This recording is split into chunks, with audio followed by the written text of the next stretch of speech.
Kosovo has seen much progress since its declaration of independence in 2008. One of the most visible signs is the construction boom in the capital, Pristina.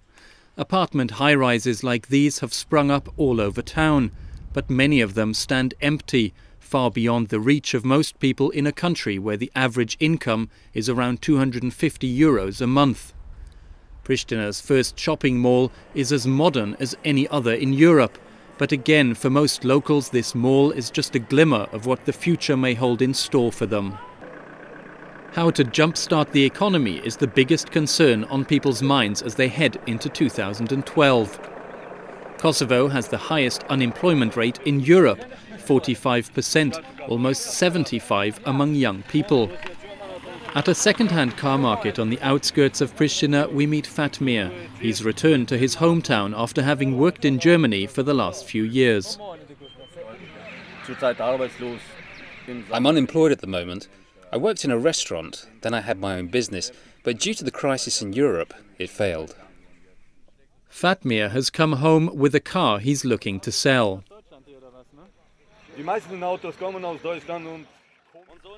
Most cars here come from Germany. For a second-hand car like this, you have to work for a year in Kosovo.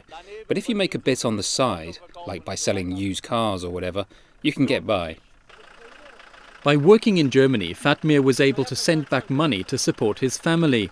According to UN estimates, 1 in 5 households in Kosovo are dependent on remittances. The country's economic growth is one of the lowest in the Balkans. Fatmir is becoming impatient. The border dispute with Serbia hasn't helped, he says. It's obstructing trade. Kosovo is a beautiful country and the KFOR soldiers or NATO soldiers are very welcome here.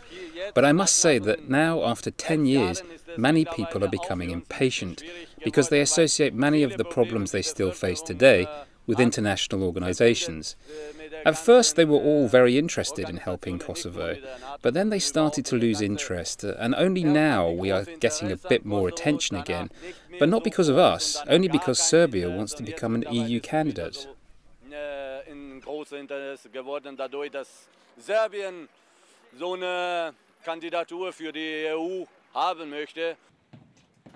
Good evening, ladies and gentlemen. For a long time, NATO's peacekeeping mission in Kosovo received hardly any media attention, as the security situation remained calm. Troop numbers were steadily reduced to their current level of about 6,000. But since July last year, Kosovo has been in the headlines again. A row between Belgrade and Pristina over trade and control of disputed border crossings triggered clashes in the north of Kosovo between local demonstrators and KFOR peacekeepers. In November, some 30 NATO soldiers were injured as they moved to clear a roadblock. Many Kosovars feel KFOR should do more to clear the roadblocks and enforce the freedom of movement. We Albanians feel at a disadvantage by the way that KFOR and the EU have been tolerating the troubles in the north. Many feel that if we, as Albanians, had caused half as much trouble with blockades, then NATO and the EU would have intervened more forcefully. But NATO says it does not take sides and vows to remain impartial.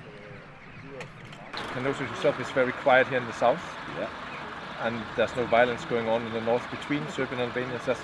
There's no violence. My KFOR guide tells Fatmir that the mission is focused on de-escalating tensions and promoting dialogue, a principle they both agree is the only way forward.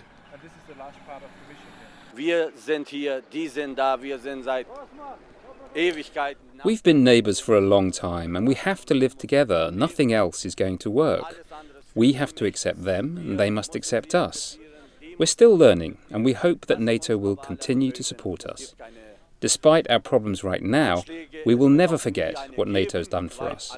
We think democratically, democracy has arrived here.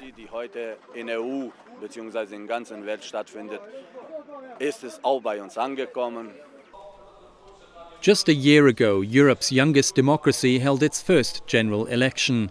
Like much of the progress in this country, it was marred by allegations of fraud. Besides its economy, Kosovo's democratic institutions still need support for some time to come. if the country is to realize its dream of a future within Europe.